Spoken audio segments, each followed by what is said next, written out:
Hello, કેમ છો મારા વાલા દોસ્તો? આજે આપણે વાત કરીશું તાજેતરમાં યોજાયેલ પીએસઆઈની પરીક્ષા અંગે. પરીક્ષા આપ્યા પછીનો આ સમય સૌથી વધુ મહત્વનો હોય છે, કારણ કે આ સમયમાં દરેક વિદ્યાર્થી પોતાના સ્કોર, કટઓફ અને આગળ શું થશે તેના વિશે વિચાર કરતો હોય છે. સોશિયલ મીડિયા પર અનેક પ્રકારના કટઓફના આંકડા ફરતા જોવા મળે છે, પણ એમાંથી સત્ય શું છે અને ખોટું શું છે એ સમજવું ખૂબ જ જરૂરી છે. દોસ્તો, તમારા મનમાં પણ એક સવાલ જરૂર હશે: શું મારું વર્ણનાત્મક પેપર 2 ચેક થશે કે નહીં? અને આ 20 ગણાનો નિયમ ખરેખર કેવી રીતે કામ કરે છે? આજે હું તમને આ બધા સવાલોના જવાબ એકદમ સરળ અને સ્પષ્ટ રીતે આપીશ, જેથી તમને કોઈ પણ પ્રકારની ગેરસમજ નહીં રહે. સૌથી પહેલાં વાત કરીએ પેપરના લેવલ વિશે. આ વખતનું paper all over moderate to hard કહી શકાય. એટલે કે પેપર ગઈ વખતની જેમ સાવ સરળ પણ નહોતું અને એકદમ કઠિન પણ નહોતું. મતલબ કે પોસ્ટને અનુરૂપ કહી શકાય. જે વિદ્યાર્થીઓ સિલેબસ પ્રમાણે તૈયારી કરી હતી તેમના માટે આ પેપર મેનેજેબલ હતું. પરંતુ જે વિદ્યાર્થીઓ માત્ર ગઈ વખતના પ્રશ્નપત્રને અનુરૂપ તૈયારી કરીને ગયા હશે તેમને ચોક્કસ મુશ્કેલી પડી હશે. કારણ કે આપણે જાણીએ છીએ કે પોલીસ ભરતી બોર્ડ ઉમેદવારો ઉપર દરેક વખતે કંઈક ને કંઈક નવા અખતરા કરે જ છે, એટલે પ્રશ્નપત્ર ઘણીવાર તમારી ધારણા વિરુદ્ધ પણ આવે છે. દોસ્તો, બીજી મહત્વની વાત એ છે કે જીએસમાં જે સિલેબસમાં ગુણભાર આપવામાં આવ્યો છે એ હંમેશા જાળવવામાં આવતો જ નથી. ક્યારેક કોઈ વિષયના પ્રશ્નો વધારે પૂછી લેવામાં આવે તો ક્યારેક અમુક વિષયના પ્રશ્નો માત્ર 1 કે 2 જ પ્રશ્નો જોવા મળે છે. આ વખતે જો ખાસ વાત કરીએ તો મેથ્સ અને રીઝનિંગ વિભાગમાં સૌથી વધુ મહત્વનો સાબિત થયો છે.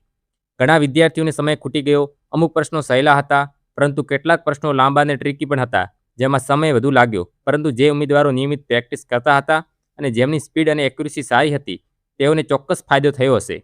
હવે વાત કરીએ પાર્ટ 2 જીએસની. આ વખતે જીએસ ચોક્કસ કઠિન કહી શકાય, કારણ કે ગઈ વખતની જેમ સીધા પ્રશ્નો, વન લાઇનર કે ફેક્ટ આધારિત પ્રશ્નો નહોતા. પ્રશ્નો ડેપ્થ, નોલેજ અને સમજ પર આધારિત હતા. એટલે કે માત્ર ફેક્ટ્સ યાદ રાખવાથી કામ નહીં ચાલે, પરંતુ કોન્સેપ્ટ સમજવું જરૂરી હતું. જે વિદ્યાર્થીઓ સિલેબસ મુજબ દરેક વિષયની ઊંડાણપૂર્વક સમજ્યા હશે તેમને ચોક્કસ ફાયદો થયો હશે. આ વખતે ગુણભાર પણ અસમાન જોવા મળ્યો. જીએસ અને કરંટ અફેર્સ માટે 25 માર્ક્સ હોવા છતાં લગભગ 37 માર્ક્સ જેટલા કરંટ અફેર્સના પ્રશ્નો પૂછી લીધા, જ્યારે જીકે તો દૂર દૂર સુધી જોવા મળ્યું જ નહીં. એટલે કે સ્પષ્ટ છે કે માત્ર એકાદ વિષયને સ્કીપ કરવો જોખમી બની શકે છે. આથી એક મહત્વપૂર્ણ નિષ્કર્ષ મળે છે કે માત્ર સામાન્ય જ્ઞાનથી કામ નહીં ચાલે. મેથ્સ અને રીઝનિંગમાં મજબૂત પકડ ધરાવતા ઉમેદવારો આ વખતે ચોક્કસ ફાયદો થયો છે. હવે વાત કરીએ 40%ના નિયમ વિશે. તમારે એમસીક્યુના પાર્ટ એ અને પાર્ટ બીમાં બંનેમાં અલગ અલગ 40% એટલે કે 80 માર્ક્સ લાવવું ફરજિયાત છે. જો તમે એકમાં 50 અને બીજામાં 39 લાવો છો તો તમે ડિસ્ક્વોલિફાઈ ગણાશો. પરંતુ શું ફક્ત 40% લાવવાથી તમારું પેપર 2 ચેક થશે? નહીં દોસ્તો, તેના માટે પણ તમારે 20 ગણાના નિયમમાં આવવું જ પડશે. ચાલો હવે આ નિયમને સમજીએ. આ વખતે કુલ જગ્યાઓ છે 558. ભરતી બોર્ડના નિયમ મુજબ ફક્ત જગ્યાના 20 ગણા ઉમેદવારને જ પેપર 2 ચેક કરવામાં આવશે. એટલે કે વાત કરીએ 858 ગુણ્યા 20 એટલે કે 17,160 ઉમેદવારો. એટલે કે માત્ર 17,160 ઉમેદવારના પેપર 2 ચેક થશે. આનો અર્થ એ છે કે હજારો વિદ્યાર્થીઓ પરીક્ષા આપી હશે, પરંતુ અંતિમ સ્પર્ધા માત્ર ટોચના 17,000 ઉમેદવારો વચ્ચે જ છે.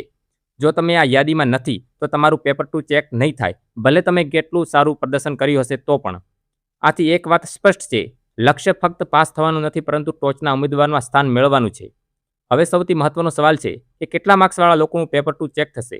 દોસ્તો, મારા અંદાજ મુજબ પેપરના લેવલ, સ્પર્ધા અને ઉમેદવારની સંખ્યાને ધ્યાનમાં લઈએ તો 120+ માર્ક્સવાળા ઉમેદવારનું પેપર 2 ચેક થવાની સંભાવના વધારે છે. પરંતુ અહીં પણ એક મહત્વની શરત છે કે પેપર 2માં પણ તમારે 40% લાવવા ફરજિયાત છે. એમસીક્યુમાં સારા માર્ક્સ હોવા છતાં જો પેપર 2માં 40 માર્ક્સ નહીં આવે તો તમે ડિસ્ક્વોલિફાઈ ગણાશો. એટલે આ વાતનું ખાસ ધ્યાન રાખવું. દોસ્તો, હવે ફાઇનલ મેરિટની વાત કરીએ તો પ્રિલિમ અને મેઇન્સ બંને મળીને ફાઇનલ કટઓફ અંદાજે 185 થી 205ની વચ્ચે રહેવાની શક્યતા છે. પરંતુ આ એક માત્ર અંદાજ છે. ફાઇનલ આન્સર કી આવ્યા પછી તેમાં 3 થી 5 માર્ક્સનો ફેરફાર પણ થઈ શકે છે. અંતમાં એક વાત મહત્વની છે મિત્રો, આ એક ફક્ત પરીક્ષા છે, આખી જિંદગી નથી. જો તમારો સ્કોર અપેક્ષા મુજબ નથી આવ્યો તો નિરાશ થવાની જરૂર નથી. આગળ પણ ઘણી બધી તકો છે.